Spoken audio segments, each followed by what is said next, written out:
ମା ବୋଲି ଡାକିଦେଲେ ପ୍ରତିଧ୍ୱନି ଖେଳିଯାଏ, ମାଟିରୁ ଆକାଶ ଯାଏ। ମାତ୍ର ସେ ଥାଏ ମୋ ଚେତନାରେ, ମୋ ବେଦନାରେ, ମୋ କଳ୍ପନାରେ, ମୋ ପ୍ରାର୍ଥନାରେ।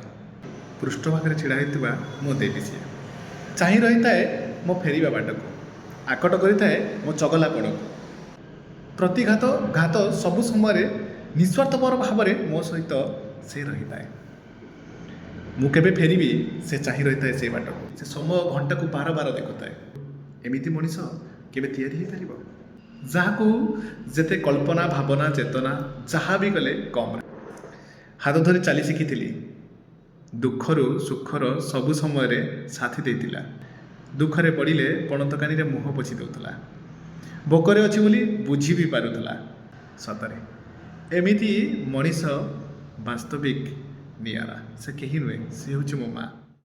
ମୋ ନଜାର ମୋ ମତାର ସାତ ସାଗର ଝରୁଥାଏ ଟୋପା ଟୋପା ଅମୃତ ଝର।